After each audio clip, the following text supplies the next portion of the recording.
Lecture du premier livre des martyrs d'Israël. En ces jours-là, le roi Antiochos parcourait le haut pays. Il apprit alors qu'il y avait en Perse une ville, Élimaïs, fameuse par ses richesses, son argent et son or. Son temple, extrêmement riche, contenait des casques en or, des cuirasses et des armes laissées là par Alexandre, fils de Philippe et roi de Macédoine, qui régna le premier sur les Grecs. Antiochos arriva et il tenta de prendre la ville et de la piller, mais il n'y réussit pas parce que les habitants avaient été informés de son projet. Ils lui résistèrent et livrèrent bataille, si bien qu'il prit la fuite et battit en retraite, accablé de chagrin, pour retourner à Babylone. Il était encore en Perse quand on vint lui annoncer la déroute des troupes qui avaient pénétré en Judée. Lysias en particulier, qui avait été envoyé avec un important matériel, avait fait demi-tour devant les Juifs. Ceux-ci s'étaient renforcés grâce aux armes, au matériel et au butin saisis sur les troupes qu'ils avaient battues. Ils avaient renversé l'abomination qu'Antiochos avait élevée à Jérusalem sur l'autel. Enfin, ils avaient reconstruit comme auparavant de hautes murailles autour du sanctuaire et autour de la ville royale de Bethsour. Quand le roi apprit ces nouvelles, il fut saisi de frayeur et profondément ébranlé. Il s'écroula sur son lit et tomba malade sous le coup du chagrin, parce que les événements n'avaient pas répondu à son attente.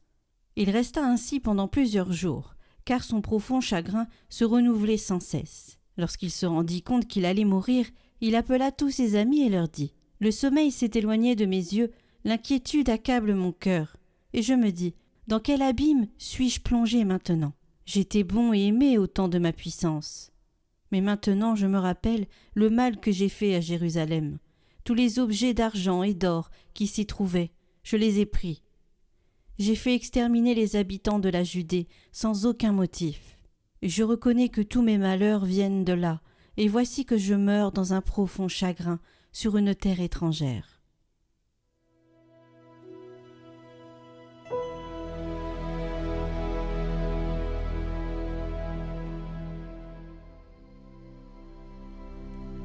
J'exulterai de joie pour ta victoire, Seigneur.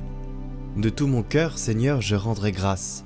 Je dirai tes innombrables merveilles. Pour toi, j'exulterai, je danserai, je fêterai ton nom, Dieu très haut. Mes ennemis ont battu en retraite. Devant ta face, ils s'écroulent et périssent. Tu menaces les nations, tu fais périr les méchants, à tout jamais tu effaces leur nom. Ils sont tombés, les païens, dans la fosse qu'ils creusaient. Au filet qu'ils ont tendu, leurs pieds se sont pris. Mais le pauvre n'est pas oublié pour toujours. Jamais ne périt l'espoir des malheureux.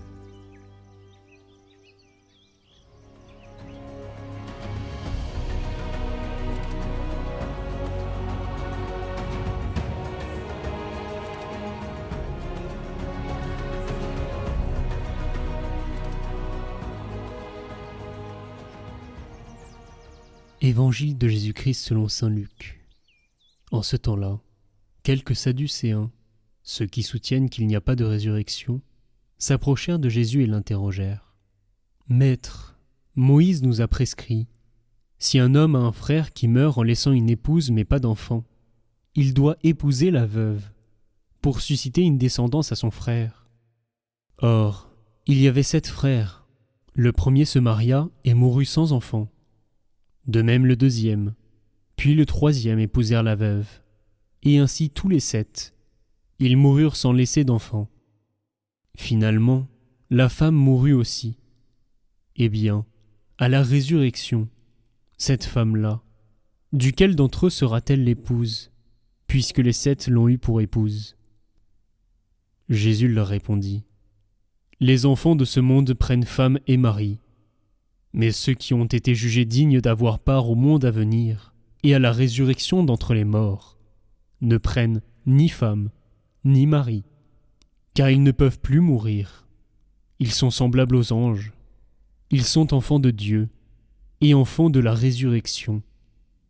Que les morts ressuscitent, Moïse lui-même le fait comprendre, dans le récit du buisson ardent.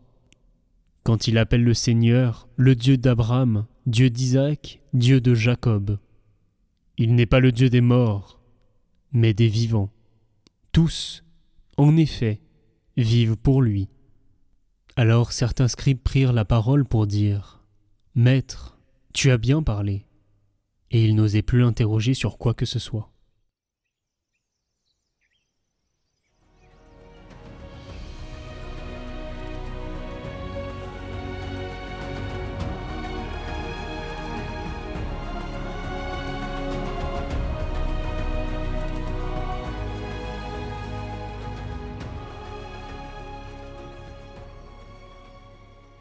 Les Sadducéens viennent piéger Jésus avec une question absurde.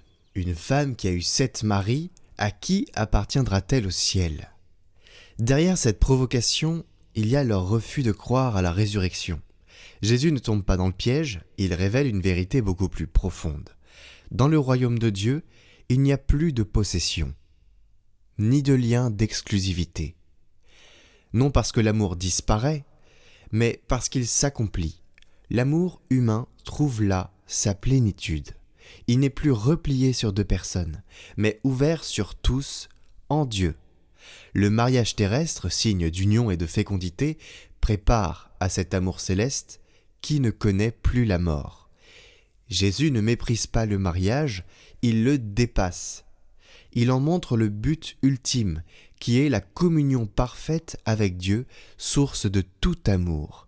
Jésus dit « Si on ne me préfère pas à sa femme, ses parents, ses enfants, on n'est pas digne de moi. » Ce n'est pas de l'orgueil, c'est de la pureté. Il faut préférer Jésus. Et le mettre au centre, c'est comme ça que l'on peut aimer au mieux les êtres qui nous sont chers autour de nous. Les Sadducéens ne croyaient pas en la résurrection, pour eux, seule la loi de Moïse comptait. Mais Jésus donc affirme que Dieu n'est pas le Dieu des morts, mais des vivants. Croire en la résurrection, c'est croire que rien de ce qui est vrai et bon ne se perd. Dans l'histoire de l'Église, le mariage n'a pas toujours été reconnu comme un sacrement. Au début, il était vu comme une réalité naturelle, noble et bénie, mais non encore sanctifiée. Mais peu à peu, l'Église a compris qu'à travers l'union d'un homme et d'une femme, Dieu lui-même agit. Le lien conjugal devient signe visible de l'amour du Christ pour son Église. Ce n'est pas un simple contrat, mais une vocation à aimer jusqu'à la croix, à travers les limites, les pardons, les renaissances. Et si au ciel on ne se marie plus, c'est parce que l'amour y est pleinement accompli, transfiguré, sans jalousie, sans peur, sans perte. Mais il ne faut pas trop y penser, puisque nous n'avons pas encore, peut-être, la capacité de comprendre cela. Il y a plein de mystères dans l'Église où nous ne sommes pas en capacité de saisir pleinement, et c'est bien normal. Revenons maintenant à la lecture du premier livre des Maccabées, ou livre des martyrs d'Israël, cette lecture qui montre quant à elle un roi brisé par ses fautes. Antiochos, qui est mourant, reconnaît qu'il a profané le temple et massacré les innocents. Sa fin est une parabole sur la vanité du pouvoir et de la victoire de la foi.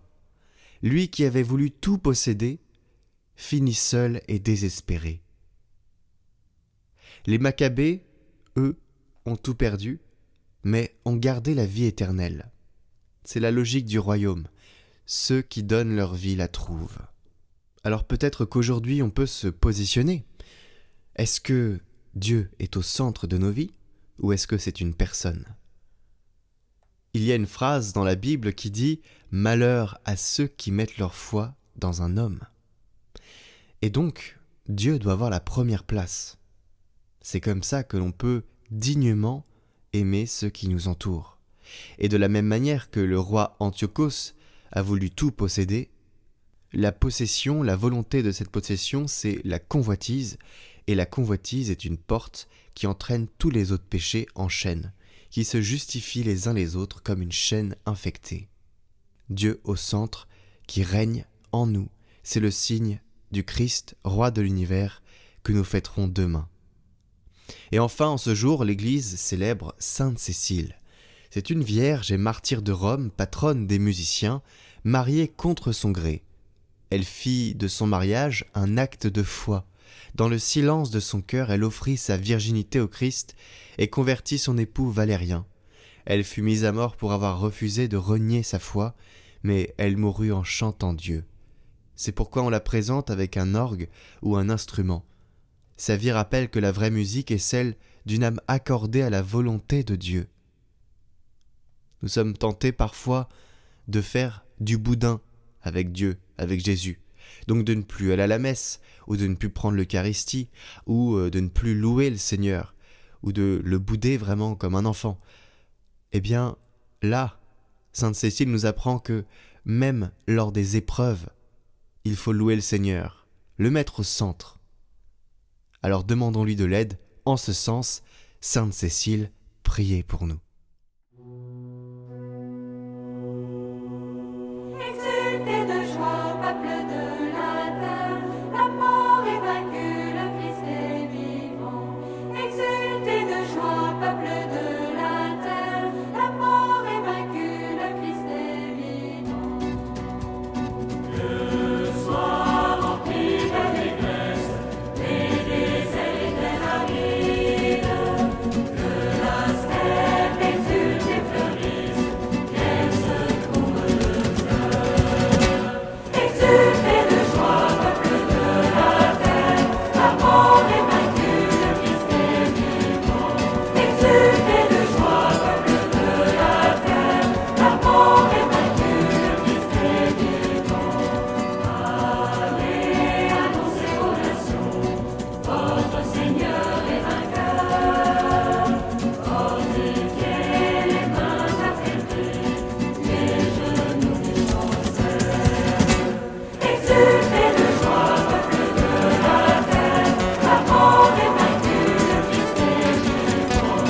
Exultez de joie, peuple de la terre, la mort est vaincue, le Christ est vivant. Dites au cœur défaillant, soyez forts et vivants, car voici venir votre Dieu, Jésus vient vous sauver. Exultez de joie, peuple de la terre, la mort est vaincue, le Christ est vivant. Exultez de joie, peuple de la terre, la mort est vaincue, le Christ est vivant.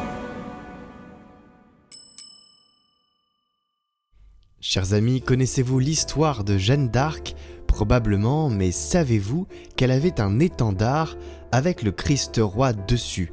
Eh bien, je vous propose de découvrir cette histoire. C'était dans nos conférences à Paris. Je vous laisse la vidéo en lien en haut à droite et en description. Vous allez voir, c'est super intéressant.